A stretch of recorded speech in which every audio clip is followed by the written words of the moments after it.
Hi, welcome to Mondays with Marsha. Okay, so today's reading is using two decks, and we're using the Cosmic Consciousness deck by Jamye Price, Ascension deck, sorry, by Jamye Price, and the Goddess Oracle, I think it's the Goddess Power Oracle by Collette and Reid. Okay, so this is a reading for the collective. I'm using the new moon spread out of this deck to give us insight. And the first card that I pulled was the card Freya. And the question here is, what do I need to know about the quality of my current intention?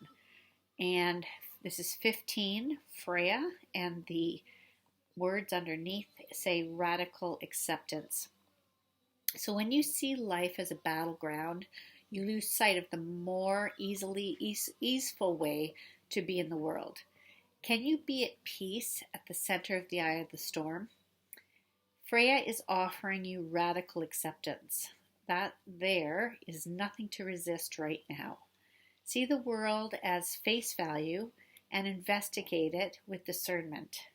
When you see greater clarity, not taking this world so personally, you will not have to fight it all. If you take full stock of your conditions, surrendering is what is, and you can move to the higher ground, begin again, and wait until the drama dies down on its own.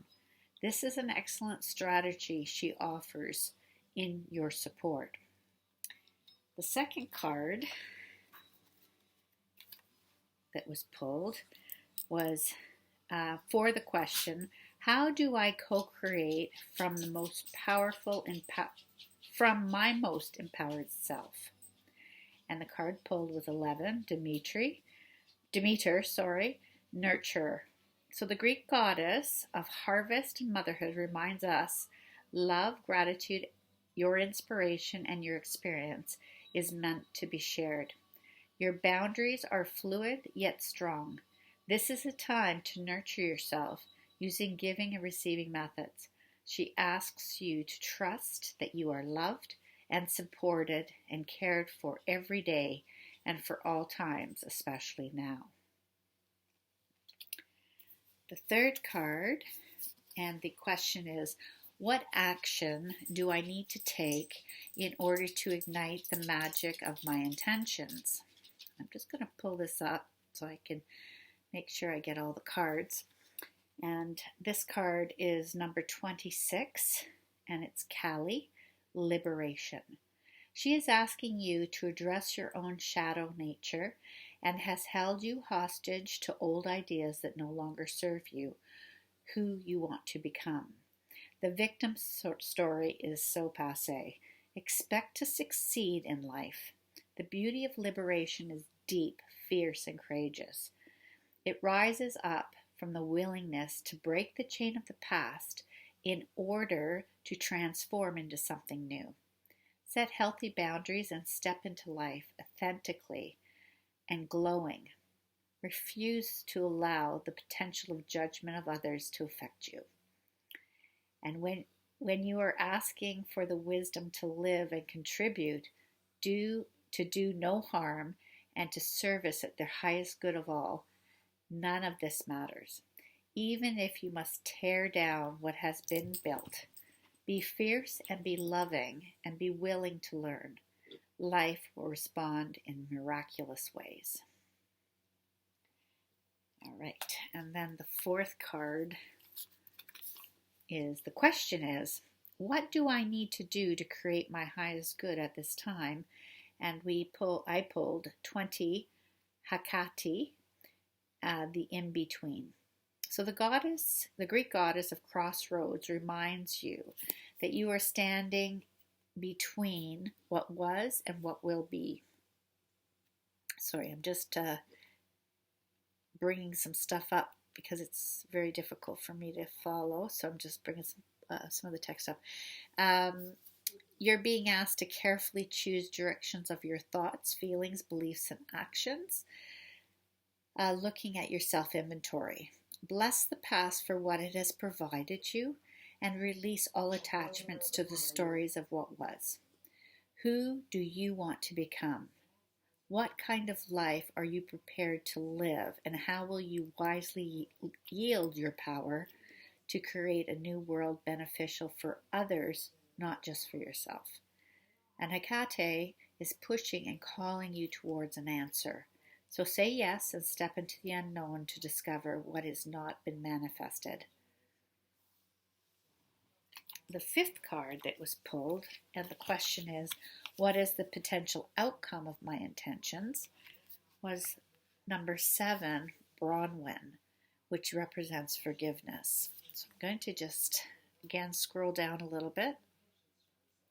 The Celtic goddess Branwen asks you to set yourself free from the seeds of resentment that will surely choke the life out of your dreams. Forgiveness allows you to be mending and repairing, opening the heart to give and receive. If you need to forgive yourself or others at this time, do it. So that's forgiveness. And the last card of the 6th card in the circle, the new moon circle, is asking you, how, if all, do I course correct to better be in alignment with my intentions for my highest good? And the card we pulled was 6, Benzi-Ten, beauty in the protection position. So she was in this position, okay, upside down. Your ability to see beauty in your world is dimmed by momentary lapse of self-worth. Your alignment task is to restore your self-worth and regain your equilibrium by refusing to engage in mind games designed to dim your light. Take a positive self-inventory. The goddess reminds you of your beautiful divine light and power. You are more than enough. This is a good place to start again. And then what I did was I wanted to pull one more card for clarity, and I used the Cosmic Consciousness deck from Jamye Price. And I pulled the card Perception. I'll just show you that one. Perception. It's a Lyra awareness card. I perceive myself as powerful and all life as loving. So how you perceive the world is eternal, unique, and sovereign. Your perceptions are birthed by your belief systems, which change over time. Many of your perceptions are illusions created when you are young and receiving spoken and unspoken language of others. As we mature, we develop the ability to choose our perceptions consciously. A healthy perception relies on your intuitive, emotional, and logical faculties. Perception is distinctive to you because you evaluate a situation based on your personal experience. It is possible to remain grounded in reality and focus yourself towards an improved, love-based perception. A couple of points that might be helpful this week. Reclaim your power to discern within. Speak and think positive possibilities that you truly believe. Allow new perceptions within, even if change isn't evident yet. And question the validity of statistics, definitive statements, or beliefs spoken as facts. So this week is a great way to pray and create the new moon wishes for the month ahead. And that's why I think this reading is all based on intentions. So if you want more information on that, you might want to look up the author Jan Spiller. She's actually an astrologer, and she wrote a book on new moon wishes. If you're interested, you can read more about her process. To your growth, and always in love. See you next week.